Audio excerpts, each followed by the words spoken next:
จ้าสบายดีเนาะข้าพเจ้าสื่อท่านมอจันทร์นะคุณสมบัติมื้อนี้ก็ตั้งหน้าให้ของการสาธารณสุขเมืองไซเศรษฐาเนาะได้นำพาบรรดาฐานมา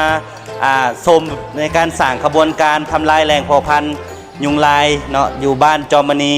มื้อนี้ข้าพเจ้าถือว่ามีความภาคภูมิใจหลายเพราะว่าได้เห็นการมีส่วนร่วมของพ่อแม่ประชาชนและก็น้องน้อยนักเรียนเนาะถือว่าเขามามีส่วนร่วมดีหลายฉะนั้นข้าพเจ้าอยากให้บรรดาฐานไปฟังเสียงสัมภาษณ์ของทางฐานห้องในบ้านเนาะฐานจันทวีสุขเนาะเพิ่นเป็นผู้ชี้นำเวียกงานวัฒนธรรมสังคมและก็เป็นผู้ชี้นำเวียกงานดังกล่าวนี้ภายในบ้านอยากให้ทางฐานนี่อธิบายถึงวิธีการจัดตั้งปฏิบัติเนาะของบ้านของพวกเฮานี่เฮาจัดตั้งปฏิบัติแนวใดในระยะผ่านมาเนาะและมาถึงปัจจุบันนี้จนก้าวมาถึงการสร้างขบวนการนี่มีความรู้สึกแนวใดเนาะอยากให้ทางอ้ายนี่ให้สัมภาษณ์ต่อฐานผู้ชมเพิ่นเนาะขอสบายดีเนาะจะขอรายงานเรื่องเกี่ยวกับบ้านจอมวันนี้ก็เป็นบ้านหนึ่งเนาะที่นอนอยู่ใน48บ้านในเมืองไซเศรษฐานอนในเขตเทศบาลเมืองเนาะถึงบ้านจอมวันนี้เนาะมีที่ตั้งจุดพิเศษคือดังนี้เนาะบ้านจอมวันนี้แล้วมันมีขอบเขตการคุ้มครองเนาะรวมกับ5บ้านและ2เมืองเนาะคือด้านทิศตะวันออกเป็นติดกับบ้านหนองเมียงเมืองไซเศรษฐาเนาะด้านทิศตะวันตกติดกับเมืองติดกับบ้านโพนสว่างเมืองจันทบุรีเนาะส่วนทิศเหนือก็ติดกับบ้านสายในเมืองและบ้านศรีวิไลเมืองไซธานีเนาะส่วนทิศใต้ก็ติดกับบ้านภูนาวเมืองไซเศรษฐาของพวกเขานี่เนาะส่วนการจะตั้งปฏิบัติพันมาเกี่ยวกับเวียกงานสาธารณสุขของบ้านเนาะภายในบ้านของเขาก็มี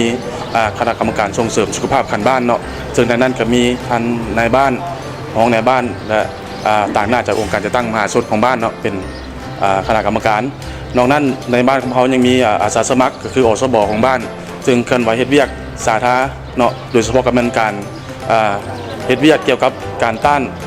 การระบาดของพยาธิไข้ยุงลายนี้เนาะในการจะตั้งปฏิบัติพันมานะก็เป็นพวกเขาก็เป็นกระโดยยิงใส่วิชาการเนาะทางด้านองค์การสาธารณสุขเมืองไซเศรษฐาหันเนาะแล้วพวกเขาการจะตั้งปฏิบัติแล้วมันพวกเขาแล้วมันมีการเคลื่อนไหวทุกๆเมื่อวันเสาร์เนาะโดยเฉพาะกับมันทางอาสาสมัครของพวกเขานี้จำนวน20 กว่าท่านนี้เนาะได้มีการเคลื่อนไหวลงสำรวจกวดกาเงินของพ่อแม่ประชาชนเนาะในการสำรวจนั้นก็เป็นสำรวจบึงภาชนะต่างๆทางภายในเงินนอกเงินเนาะ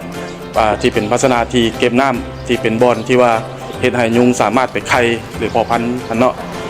เราลงกวดแล้วพวกเขาก็ได้แนะนำให้พ่อแม่ประชาชนหรือเฉพาะเจ้าของเงินเนาะทำลายแหล่งเพาะพันธุ์ดังกล่าวนั้นพร้อมทั้ง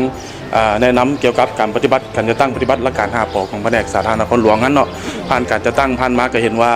สิทธิของคนไข้คือว่ากรณีของคนไข้อยู่บ้านจอมณีเนาะเมื่อปีกายเนาะมันมีอยู่46กรณีเนาะตกมาปัจจุบันมีเพียง20กรณีเนาะเห็นว่าการจะตั้งปฏิบัติผ่านมานี่นะครับผลดีพอสมควรเห็นให้อัตราการติดเชื้อของคนลดลงครึ่งหนึ่งเนาะนอกนั้นเนาะของเราก็ยังมีการติดตั้งแอปการเฝ้าระวังการระบาดของพยาธิไข้ยุงลายนี่โดยเฉพาะกันเป็นทั้งองค์การสาธารณสุขเมืองไซเศรษฐาเป็นผู้ลงปฏิตั้งไงที่นะครับพวกเขาเห็นได้การเคลื่อนไหวของพวกเขาว่ามีความศักยภาพแบบไหนเนาะเห็นได้พื้นที่อันใดเป็นพื้นที่สีดำอันใดเป็นพื้นที่สีแดงอันใดเป็นพื้นที่สีเขียวเห็นไหมพวกเขาเฮ็ดเวียกแบบมีแบบแผนมีสีติเนาะมีการประเมินมีการกวดกาเนาะเจ้าเข้าใจเนาะที่ทานในฟังเสียงบรรยายไปหันกับแม่นทางทานจันทวีสุขเนาะห้องในบ้านจอมณีเนาะเพิ่นก็ได้บรรยายถึงวิธีการจัดตั้งปฏิบัติเนาะโดยเฉพาะแม่นทางบ้านเนาะก็ได้ปฏิบัติตามแนวทางที่ทางขันเทิงเพิ่นได้แนะนำโดยเฉพาะเป็นการปฏิบัติหลักการหาปอน้อยเนาะฉะนั้นจึงว่ามาเห็นขบวนการในมื้อนี้ก็ถือว่าฟุดฟื้นและก็ได้บรรยากาศหลายฉะนั้นข้าพเจ้าอยากให้บรรดาทานไปได้ยินเสียงสัมภาษณ์ของน้องน้อยนักเรียนเนาะเพราะมื้อนี้ทางน้องน้อยนักเรียนเนาะเพิ่นก็ได้เข้ามามีส่วนร่วมเพื่อเป็นการปลูกจิตสำนึกเนาะให้กับน้องน้อยนักเรียนเนาะเพื่อเพิ่นสิได้ไปบอกต่อๆกับคนในเฮือนของเพิ่นเนาะและก็ภายในโรงเรียนของเพิ่นหันฉะนั้นข้าพเจ้าจะให้บรรดาทานมาฟังเสียงสัมภาษณ์จากน้องน้อยนักเรียนเนาะตามข้าพเจ้ามาเลยเนาะเจ้าสบายดีน้องชื่อหยังเนาะน้องชื่อลิซ่าเนาะสบายดีน้องลิซ่าอยากให้น้องบรรยายสู่ทานผู้ชมได้ฟังว่าน้องฮู้บอกเกี่ยวกับพยาธิไข้ยุงลายนี่น้องฮู้บอกว่ามันเป็นพยาธิแนวใดเนาะโดยน้องก็มีความรู้มา พอสมควรเนาะก็คือพยาธิไข้ยุงก็เป็นไข้ที่ให้แห้งหลายเนาะก็บ่อยากน้องกับบ่อยากให้ทุกคนที่ในประเทศลาวนี่ได้รับเป็นไข้ยุงเนาะหรือแบบได้รับความเจ็บปวดของพยาธินี้ซึ่งมื้อนี้น้องก็ได้มาออกให้งานได้มาเก็บขี้เหงื่อแล้วก็ได้มีส่วนร่วมเนาะ โดยได้มีส่วนร่วมก็น้องก็รู้สึกดีใจหลายเนาะเพราะว่ายุงเฮียนของน้องก็แม่นมีการถางปลาถางหญ้าแล้วก็มีการอนามัยห้องน้ำเนาะก็ เพื่อทำลายแรงเผ่าพันธุ์เนาะ โดยแม่นค่ะ นำลงลาย โดยก็น้องก็มีความดีใจหลายละก็น้องต่อไปนี้น้องก็จะเอาไป